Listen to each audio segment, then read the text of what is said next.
ഓരോ യാത്രയും ഓരോ ജന്മമാണ് എന്നാരോ എഴുതിയിട്ടുണ്ട്. അങ്ങനെയാണെങ്കിൽ ഇത് 5ാമത്തെ ജന്മമാണ് എൻ്റേത്. 2002 വിസ്മയ ഭാരത യാത്രയും 2005 ഗാന്ധി മന്ത്രയും 2007 വിസ്മയ സ്വരാജ് യാത്രയും 2010 മിഷൻ ഇന്ത്യയും കഴിഞ്ഞ് ഇൻക്ലൂസീവ് ഇന്ത്യ എന്ന പുതിയൊരു പ്രമേയവുമായി ഭാരതത്തിൻ്റെ പെരുമാറിലേക്ക് ഞങ്ങൾ യാത്ര തുടരുകയാണ്. തീർച്ചയായിട്ടും ഒരു യാത്ര എന്ന് പറയുന്നത് അത്രമാത്രം സുഖകരമാവണം എന്നില്ല. അലോസരപ്പെടുന്ന ഒരുപാട് അനുഭവങ്ങളും ആഹ്ലാദം നിറയ്ക്കുന്ന അനുഭവങ്ങളും ഒക്കെ യാത്രയിലുണ്ടാവും.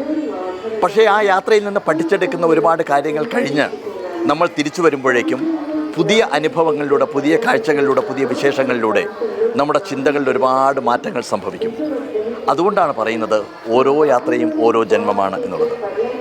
ഈ തവണത്തെ യാത്രയുടെ ലക്ഷ്യം ഇൻക്ലൂസീവ് ഇന്ത്യ എന്നുള്ളതാണ്. Social inclusion, persons with disabilities, അവരുടെ സോഷ്യൽ ഇൻക്ലൂഷൻ, അവർ നേരിട്ട് കൊണ്ടിരിക്കുന്ന പ്രശ്നങ്ങൾ, ആ പ്രശ്നങ്ങളെക്കുറിച്ച് സാധാരണക്കാരായ ജനങ്ങളെ ബോധവൽക്കരിക്കുവാനും അവരോട് അതിനെക്കുറിച്ച് പറയുവാനുമുള്ള ഒരു സംവിധാനമാണ് ഈ യാത്രയോട് ഉദ്ദേശിക്കുന്നത്.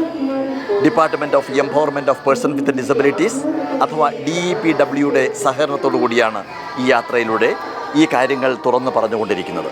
അവരനുഭവിച്ചുകൊണ്ടിരിക്കുന്ന ഫിസിക്കലായിട്ടുള്ള, സോഷ്യലായിട്ടുള്ള, ഇമോഷണലായിട്ടുള്ള ഒരുപാട് കാര്യങ്ങളിലെ ജനങ്ങളിലേക്ക് എത്തിക്കുക എന്നുള്ളതാണ് ഈ യാത്രയുടെ ലക്ഷ്യം. യാത്ര ഇന്ന് ആരംഭിക്കുന്നു. ഇനി 2 മാസക്കാലം വിശ്രമമില്ലാത്ത ഭാരതത്തിൻ്റെ പെരുമാറുകളിലൂടെ, ഭാരതത്തിൻ്റെ സിരകളിലൂടെ, ഭാരതത്തിൻ്റെ ധമനികളിലൂടെ നിരന്തരമായിട്ട് ഞങ്ങൾ യാത്ര ചെയ്തുകൊണ്ടിരിക്കുകയാണ്. എന്തൊക്കെ പ്രശ്നങ്ങളാണ്, എന്തൊക്കെ സന്തോഷങ്ങളാണ് നേരിടാൻ പോകുന്നത് എന്നൊന്നും അറിയില്ല. യാത്ര ഇവിടെ ആരംഭിക്കുന്നു. ആരോ പറഞ്ഞതുപോലെ ഒരു ഫുഡ് സ്റ്റെപ്പിൽ നിന്നാണല്ലോ ഓരോ വലിയ യാത്രയും ആരംഭിക്കുന്നത്. അതുപോലെ തന്നെ ഈ ഫുഡ് സ്റ്റെപ്പിൽ നിന്ന് ഈ യാത്ര ആരംഭിക്കുന്നു. നമുക്ക് നടന്നു തുടങ്ങാം.